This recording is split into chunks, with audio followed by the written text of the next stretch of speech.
We're post the international premiere at FrightFest. How does it feel to have such a place to celebrate that moment? You can probably see I'm like still processing everything because this is such an incredible experience. Probably one of the most rewarding of my career. And I'm not even just saying that talking to FrightFest TV. It really, I'm from Los Angeles, and I didn't understand the weight and the community and the power and this amazingness of the festival circuit, and this experience has been so incredibly rewarding. I feel like I've made lots of friends already. I'm connecting with fans who truly want and need and love the content.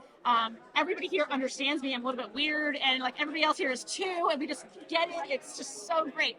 So I am on a high anyway from being a festival attendee, and then to top it off, I get to internationally premiere my directorial debut here.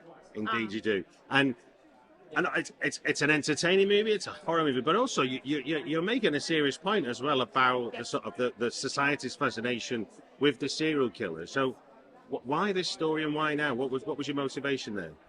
I've always had a passion for true crime. I'm a little bit of a true crime junkie, but for me, I felt like the heavily publicized cases, it was constantly regurgitating the same few talking points over and over and over again. And there was so much more to the story and things I thought were more important that were never getting the coverage that it needed.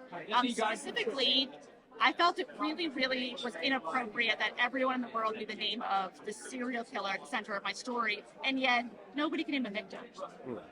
And so I thought it was important to explore that angle. And I wanted to find a way where it would be accepted in a cinematic form because in general, you don't watch movies about victims in true crime. That's saved for popcorn style slashers and such. So it was like, I wanted to explore a slasher format in a true crime movie and see if I could use it to explore the victims as real people, to humanize them, humanize what has become a legend, a character, a celebrity even, and take that away from him and put the focus back where it belongs, which is on the victims. And I couldn't believe that this was a groundbreaking concept. It seems so obvious. And so when I did some research, I realized nobody has told a true crime story in this way before. No one has put the victims of a serial killer at the center of the story. And so I wasn't sure if it was going to work, to be totally honest with you, but I was really passionate that it needed to happen, it needed to try, so we could start having those conversations and we could start putting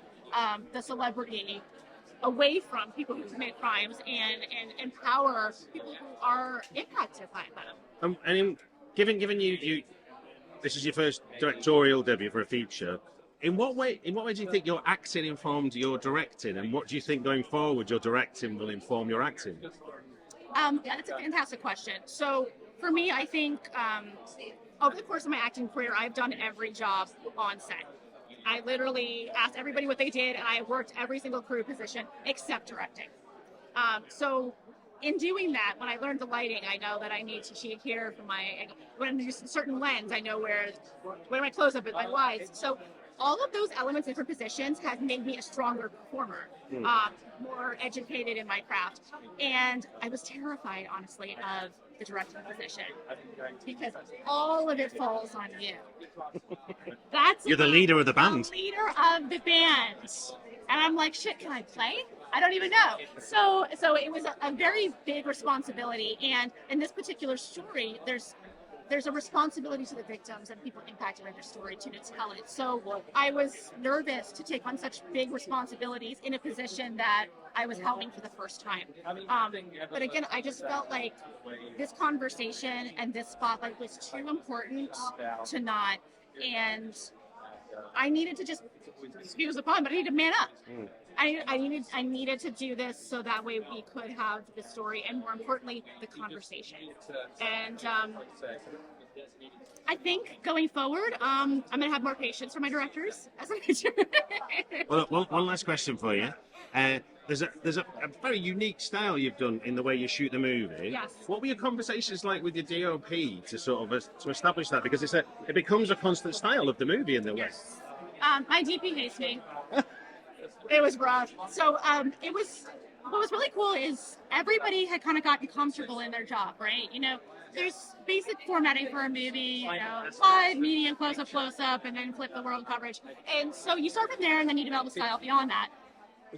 My crew was fascinated by and equally irritated by the fact that we could not do a normal structure for any of the coverage. And they kept wanting to be like, well, there's a really cool shot over here. And I'm like, we don't flip the world. It's Bonnie's POV. So in a way, the fact that I did not have an established directing career actually facilitated this particular format because it's so unconventional. Okay. Yes, but I want to give a shout out if you're watching to my crew because I really pushed them to do this super fast in a short amount of time in a way that wasn't what they're used to at all. But I think it really worked for a very unique viewing experience, and I hope that people will enjoy that ride if nothing else.